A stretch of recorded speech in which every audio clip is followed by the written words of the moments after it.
Sobat Sawastra, apa kabar? Jumpa lagi. Hari ini aku akan bercerita mengenai cerita dan gaya kain Toraja.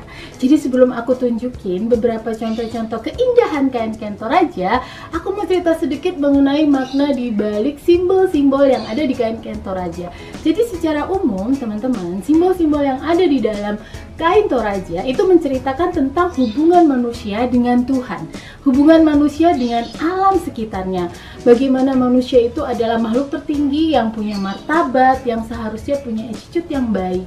Karena beberapa simbol itu juga mengisahkan mengenai bagaimana sebagai manusia harus mengikuti seperti ilmu padi, makin berisi makin menunduk. Jadi banyak sekali filosofinya, tapi secara umum itu ceritanya mengenai makna di balik kain-kain Toraja. Nah, banyak sekali jenis-jenis kain Toraja yang tekniknya itu adalah bisa dilukis, lalu mereka juga pakai teknik dicap dengan kuas tumbuk, selain juga tenun-tenun yang ada di Toraja. Tapi yang paling menarik adalah hari ini aku akan tunjukin juga gaya yang asik mengenai wastra Toraja.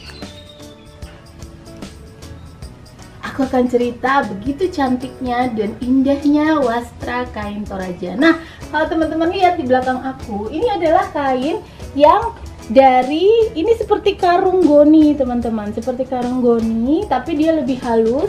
Ini ditambahkan dengan yang tadi saya bilang tekniknya adalah cap kuas tumbuk.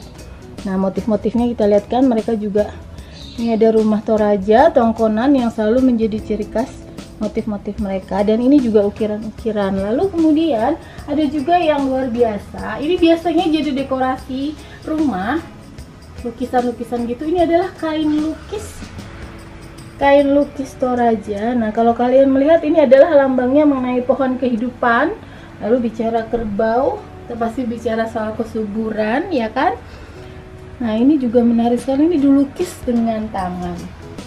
Ini juga lukisan, kain lukis yang indah sekali motifnya mengenai kehidupan di Toraja sehari-hari. Ini benar-benar dilukis di atas kainnya teman-teman. Nah, selain itu juga tadi saya bilang mengenai simbol-simbol yang seperti ukiran-ukiran. Nah, ini juga salah satu uniknya. Jadi di Toraja juga ada namanya istilah kain sarita ya, kain sarita. Nah, ini adalah motif-motif yang sama, ini tekniknya adalah kuas tumbuk ya. Saya sendiri pernah datang ke Toraja dan bertemu langsung sama pengrajinnya, itu luar biasa. Nanti akan ada foto-foto waktu saya di Toraja ya. Ini juga sama. Ini adalah kain lukis Toraja. Tuh. Ada rumah tongkonan simbolnya, kehidupan, hubungan antara anak dan orang tua. Ya kan? Menarik sekali simbol-simbolnya. Nah, sedangkan yang ini kain Toraja itu juga dikombinasi sama ATBM lurik nih. Yang aku pakai hari ini sebetulnya ATBM lurik, lalu kemudian dicap dengan kuas tumbuk. Sama seperti motif-motif ini. Tuh. Cantik-cantik sekali ya, dan sebetulnya wastra ini tuh bisa kembali lagi tadi gitu loh, dibuat gaya yang menarik. Jadi nggak cuma untuk hiasan dinding sebagai lukisan, tapi juga dibuat hiasan menarik. Ini juga sebetulnya yang saya pakai hari ini adalah di style nggak dijahit ya, nggak dipotong, tapi bentuknya adalah kulot. Jadi lebih modern.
sudah nonton ya. Nantikan video kejutan lainnya. Jangan lupa like, komen, dan subscribe.